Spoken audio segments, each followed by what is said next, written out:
Welcome to Writer Pants on Fire, where authors talk about things that never happened to people who don't exist. We also cover craft, the agent hunt, query trenches, publishing industry, marketing, and more. I'm your host, Mindy McGinnis. You can check out my books and social media at mindymcginnis.com, and make sure to visit the Writer Pants on Fire blog for additional interviews, query critiques, and more at writerpantsonfire.com. If the blog or podcast have been helpful to you, or if you just enjoy listening, please consider donating. Visit writerpantsonfire.com and click Support the Blog and Podcast in the sidebar. Today's guest is Debbie Rigaud, author of the YA Rom-com Truly, Madly, Deeply. Debbie joined me today to talk about the rejection journey being similar for scripts, magazine writing, and novels, as well as the importance of community, especially that of women in publishing looking out for one another. From the moment she first learned to read, literary genius Darcy Wells has spent most of her time living in the worlds of her books. But when Asher Fleet walks into her bookstore, Darcy can't seem to find the right words. Asher makes Darcy want to open up, but securing her own happily ever after will mean she'll need to stop hiding and start living her own truth, even if it's messy. The Library of Lost Things by Laura Taylor Namey.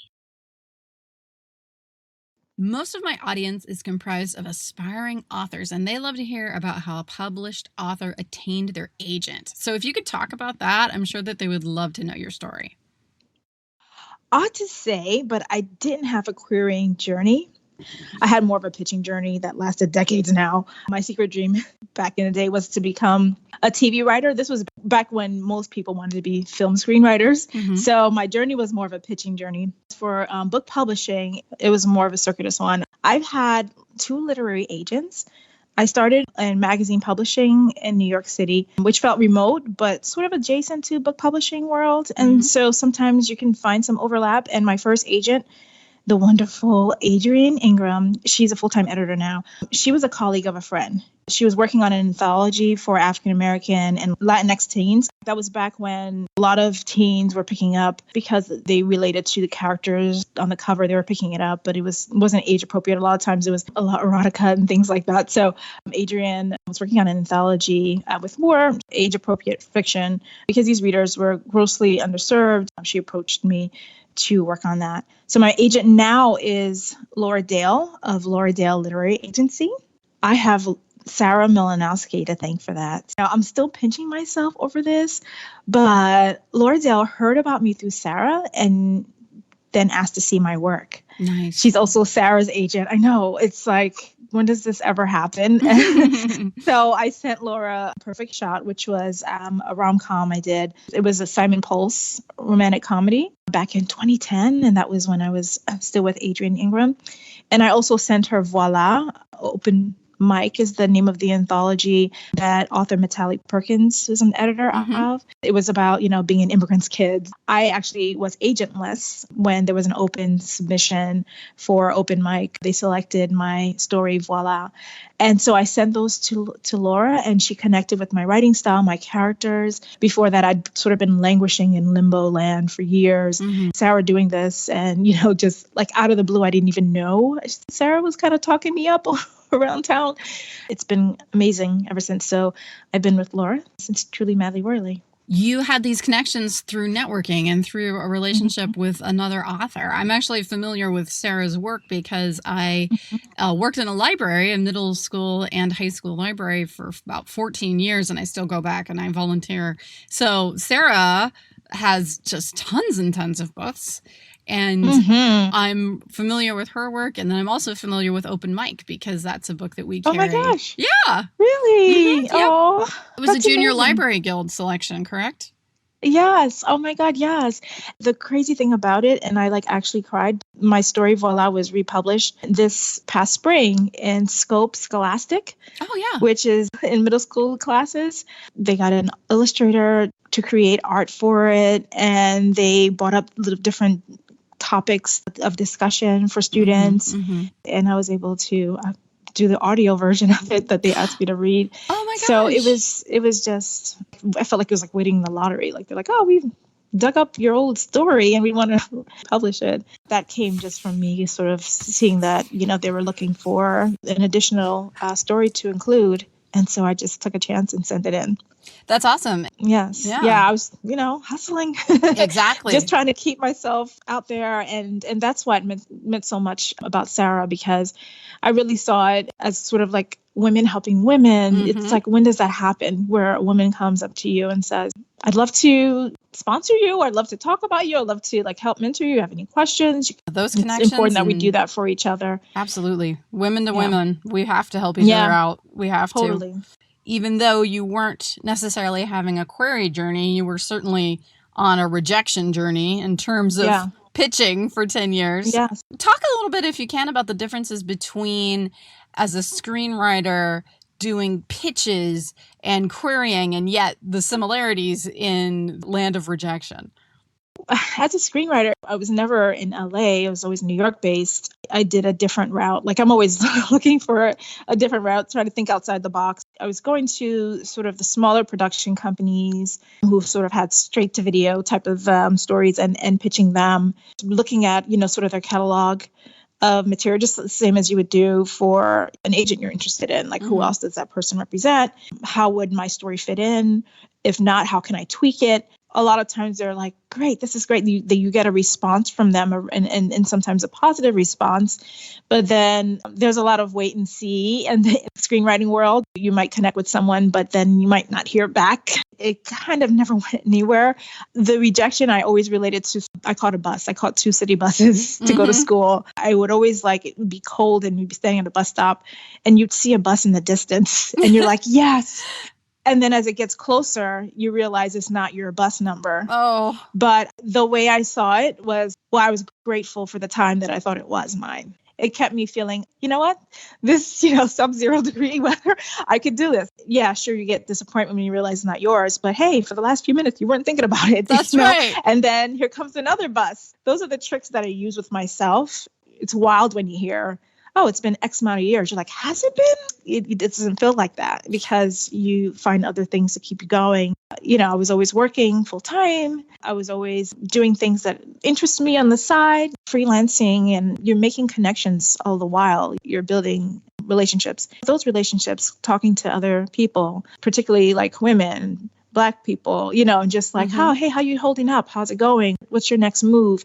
I love discussing career moves with people. I think it's so inspiring. I guess, you know, buckle up for the journey, not the destination. And those glimmers of hope, those are the things that keep you going, even when it's not your bus. I love the analogy. Heck yeah. Yeah. Because I would get rejections. I was querying for like 10 years and I would get rejections, but they were complimentary rejections. And they would say, you're a good writer. You're going to make it. This particular book isn't working for me, or the genre has passed for the time. And I would just be like, oh, but that's awesome. Right. And yeah, that's awesome.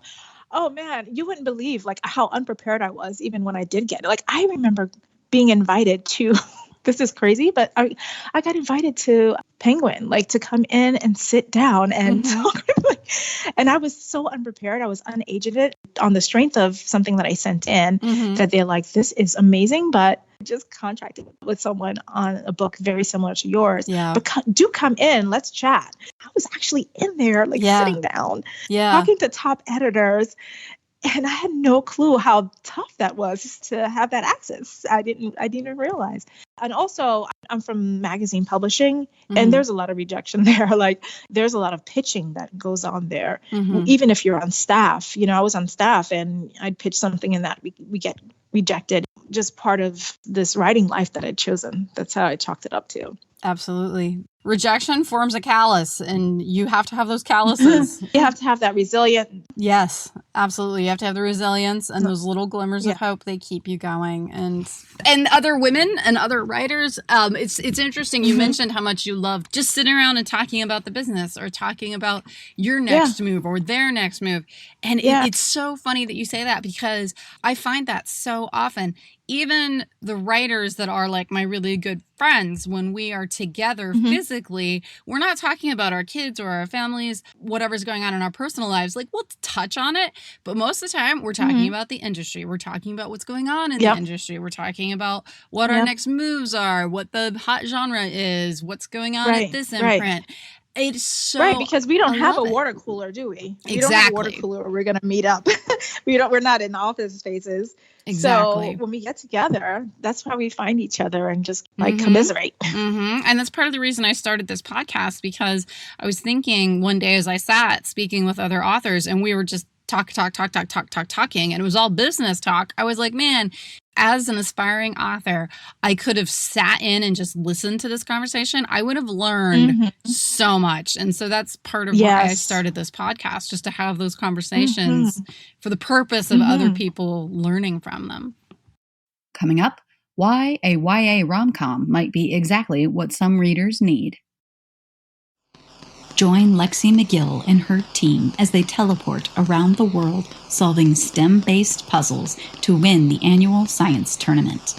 Castles, museums, and labyrinths await as they attempt to stay on course, avoid sabotage, and outwit their competition. In the end, Lexi must decide how far she's willing to go to win and who her real friends are. With riddles to solve and messages to decode, this interactive read won't disappoint. Lexi McGill and the Teleportation Tournament by Kim Long. So you mentioned your YA rom-com, Truly, Madly, Royally. That came out this summer. Tell us a little bit about that book, but then also it's a YA rom-com, and the world that we're in right now just feels so bleak. So talk a little bit about that book, what it's about, and then tell us what you think the role is of lighter stories in the world that we're living in today. Well, Truly, Madly, Royally, came out in July. It's a rom-com inspired by Meghan Markle and Prince Harry. Nice. So what happens when a girl meets a prince? The girl is the African-American girl, and the prince is Prince of Landerl, fictional European country.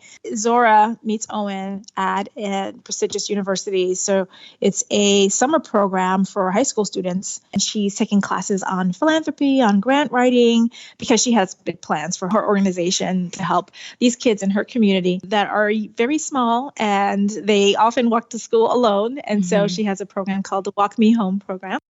Has to navigate her desires, the reason she's there, versus sort of falling for someone who sort of comes with a circus. It's a bit of a risk there. There's a wedding at the end because his big brother is getting married to a lovely lady, and she gets to go to that royal wedding. It's a rom-com, and I hear you. In a world where everything does seem bleak, but I can only offer my life as an example. Being hit with never-ending depressing news cycles, you can see it weaving the most negative and scary narrative of the country. This isn't news for me. Like hearing intense debates, divide families, and passionate discussions about politics isn't new for me. My parents immigrated to Brooklyn from Haiti in the 1960s. So I grew up in the 80s and 90s at a time when baby docs exit, AIDS being blamed on Haitians, always boatloads of desperately fleeing Haitians flashed on the news. And of course, in school, I get asked questions. A lot of times they're ignorant. Many times unkind, like deliberately unkind. And through this, I begin to see sort of the importance of not only telling stories that are tough to hear, but like enjoyable to hear. It's important to acknowledge the entirety of a person's experience. In terms of using lighthearted stories in tough times, I use my mom as an example. She was a hopeful person who used humor to tell a lot of tough stories. The way that she did this, it revealed so much of her layers to me, her emotional intelligence. It kept me hopeful too. Truly, Madly, Royally is a light, entertaining, but it also touches on tough topics like self-love, racism. Get that from her because that was our coping mechanism. When you're writing for young people, I sort of approach it how a nurse once told me. When I went through a tough medical journey, she was like, guard your heart. I was close to letting that harden my heart. When you write for young people, you don't want to harden their hearts. Obviously, you want to keep those glimmers of hope that we talked about. And so most stories in YA middle grade literature, which is why I love it, is like, even if they are heavy reads, we offer those glimmers of hope. We take up that mantle of guarding the hearts of young people. I love that. I love that idea of guarding the hearts. And I agree with you completely that We do need those lighter stories. We always need them. Like right now, the national cycle, of course, is just completely batshit crazy and terrible. And it has been for years. But like you're saying, it's always been bad somewhere for someone at all times. There's always someone out there struggling. There's always something terrible happening to someone. Having all of those escapes open for anyone at any time is so important. And those light reads, I think it's important. Yeah. And I think it's important not to judge someone for opting those reads, because you don't know their spirit. Some people like to judge you from the face of things. I'm a smiley girl, I can break out in song, but they don't know what I've been through. It's not that it's irresponsible sometimes when someone does step away from it. For example, I was talking to my brother-in-law the other day, who's like always on top of every news story. And he was just like, I took a break. I was like, wow.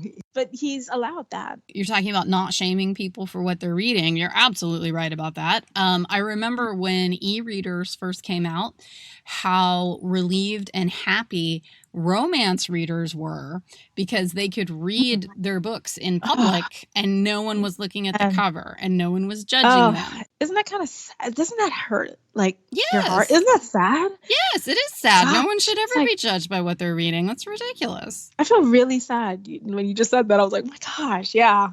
Right. It's true. I'll read anything. I really enjoy just about anything. I'm honestly not much of a romance reader, but I will read a lighter, like a beach read, and even the term beach read though is dismissive in itself, right? Yeah. But it's just like, I'll listen to anything. You could like laugh at other stuff that I listen to. Sometimes I'm in the mood to be, I listen to anything, depends on what I'm in that mood for at the time. And it just feeds me at that time.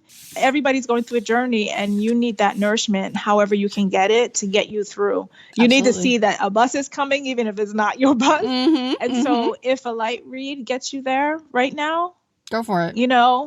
Yes. Every winter I try to read a really heavy book, like a thick book, like a classic. I try to tackle a classic because I just feel that responsibility. And most of the time I really do enjoy them. Over the past couple of years, I've read War and Peace. I read Les Mis. I read... Wow. Yes. That's great. Moby Dick. That's what I read last year. I read Moby Dick. Moby Dick? You read Moby Dick? And you know what? I actually liked it. I think that's a challenge for me. A lot of Nigerian literature, that's a good thing to challenge myself with, So I think that's cool that you did that. Yeah. I like to have a big, heavy book to read in the winter, when the wind is blowing around outside and it's like, I'm going to sit down with this big, heavy book in my comfy bed and I'm going to read this. My nightstand is always kind of like, I don't know, schizophrenic. There's so many different things sitting there. And it's because so cool. I might just, sometimes you really don't want to pick up War and Peace. You're just not there. I relate to that so hard. And I think that that's just part of the complexity of being human. My iTunes, you look through it, you got some War and Peace equivalents in there. Yeah. You've got some Twilight equivalents in there, Totally. So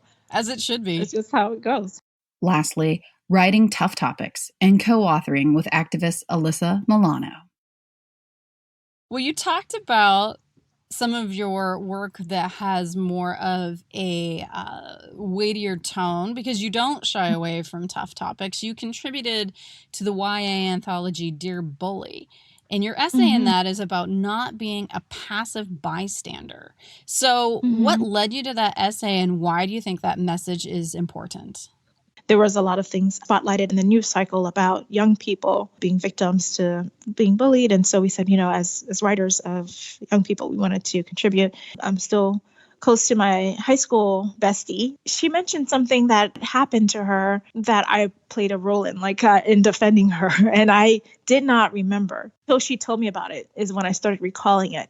I didn't even remember, and I played a part in it. And she said that it meant a lot for her at the time, and that's how we became friends, is that I spoke up for her. And now with her, this story deals with issues of colorism. She's a chocolate, gorgeous, dark-skinned woman at the time in high school. She was called out for being dark-skinned. And also, it also dealt with bias against immigrants.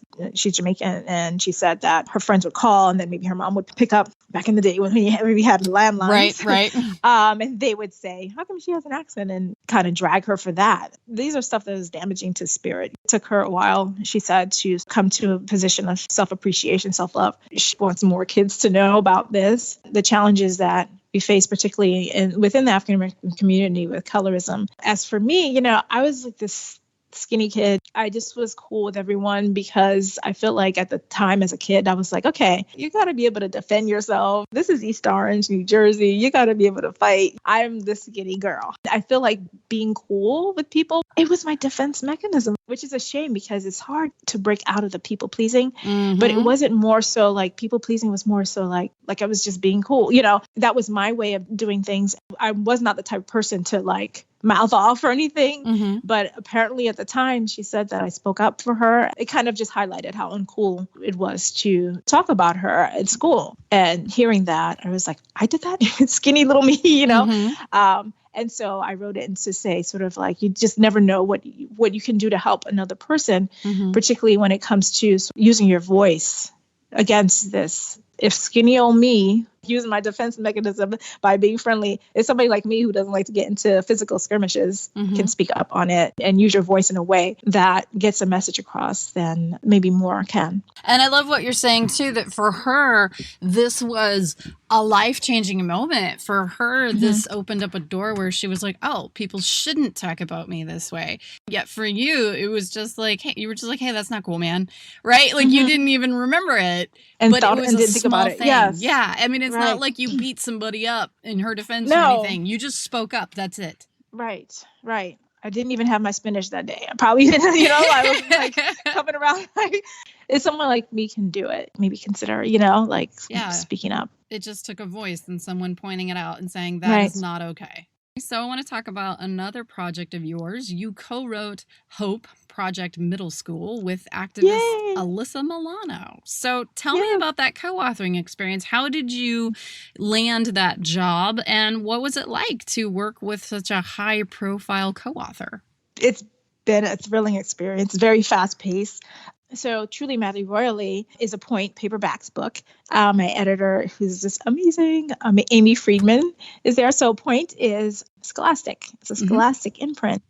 And so is Hope. Hope is a Scholastic book. They reached out after Truly, Madly, Royally, approached me from that. So this was thanks to Truly, Madly, Royally being talked about within Scholastic, that these editors thought I'd be a great fit for this project. That's how they got me on board. When I came on, the project was already underway. And Alyssa Milano, she's just like a skilled storyteller.